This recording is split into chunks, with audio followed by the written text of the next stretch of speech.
Magagandang araw mga kusina! Kami ang estudyante ng Parañaque National High School Baclaran. At ngayon, kami ay magluluto ng isang mura, masarap at nostalgic ulam. Ito ay isang ordinary, delicious creation that will certainly fill you up and give you tortillas in one plate. Ito ay pinapangarap, creamy veggie chicken na mayroong kompleto balance ng bone, broth, at glow guidance ang pinag-pilit na makasigurado magbibigay sa iyo ng sustansya na kailangan natin para sa pang-araw-araw.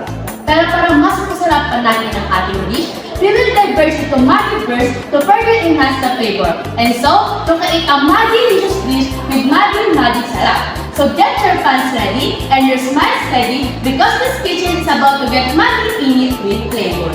Tapos tayo magsimula sa ating magluluto. Tara at samahan niyo kami mag-harvest sa aming munting gulayan sa paaralan. Ito ang gulayan ng aming paaralan na kung saan makikita kung ba't ibang kulay na piling ng ating mga mag-aaral. Tara na, samahan niyo ako mag-harvest ng talbos ng kamote sa aming gulayan.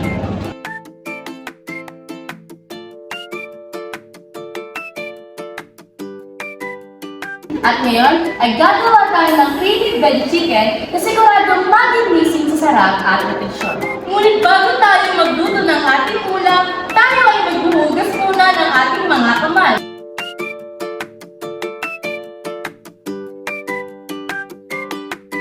Kasunod ay ang pagsuot ng PPE katulad ng hairnet, apron, face mask at ang panghuli ay ang plastic gloves. Ngayon, hugasan natin ang mga sangkap ng ating kakailanganin upang masiguradong malinis ang mga nito.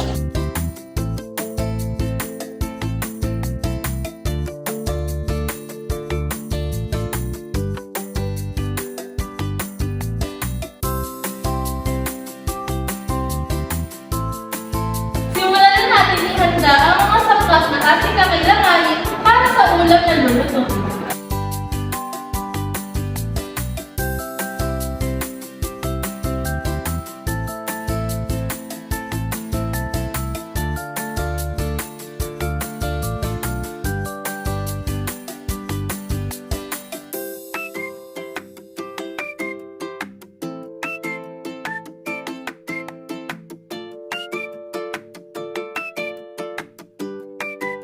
Narito na ang kompletong sangkap na kailangan natin sa pagluluto ng masustansya at masarap na creamy veggie chicken.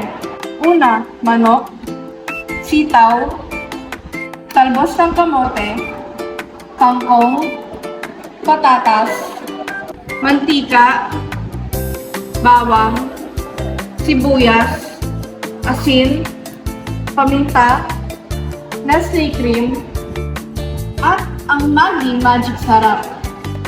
Paano nga ba lutuin ang creamy veggie chicken? Una, painitin muna natin ang kawali.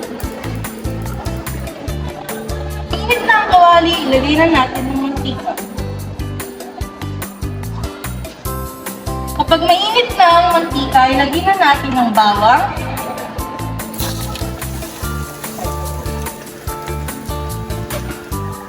at sibuyas.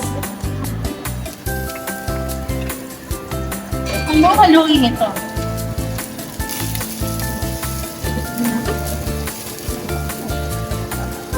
At ilagay ang manok.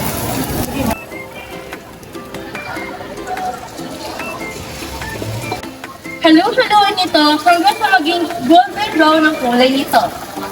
Kapag medyo luto na ang manok, ilagay na natin ang patatas. Alam mo ba na ang patatas ay isang go food na nagbibigay ng enerhiya natin para sa pang-araw-araw? Sunod naman ay ang sitaw.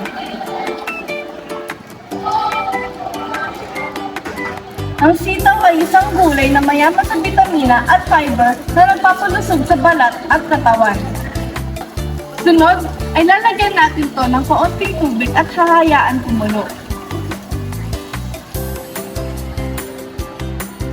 At syempre, hindi natin pwedeng kalimutan ang sangkap na magpapalinamnam at magpapasarap sa ating dish, ang Maggi Magic Sarap. Ito ang nagbibigay ng aroma sa ating putahe. Talagang Maggi-repeat. Timplahan din ito ng asin at konting paminta para tamang balanse ng lasa. Kapag malambot na ang gulay, dahan-dahan ilagay ang Nesty Cream.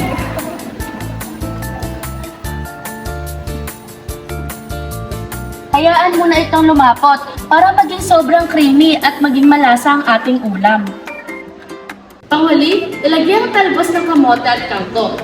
Ito ay isang glow food na tumutulong para maging malakas ang resistensya at maging maganda ang ating kalusugan. Takpan mo na ito ng 2 minuto. At ayan, lutong-luto na ang ating creamy veggie chicken. At ito na ang ating creamy veggie chicken. Pinagsama ang tamang nilagnam ng gulay at manok at syempre, pinalasa ang walang tubos ng Maggi Magic Sarap. Ito na ang kompleto, go, grow, at glow dish. Siguradong masustansya at masarap ang ating creamy veggie chicken.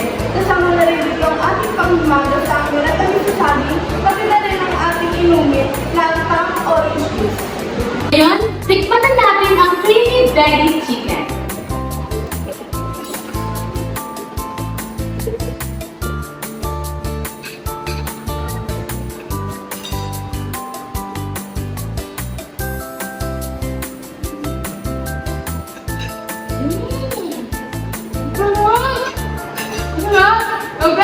Tunay ng masarap kapag mayroong Maggi Magic Sarap. Kaya mga kamagi, kapag gusto niyong sigurado pa rin na Maggi Magic Sarap lang ang sagot. Grab the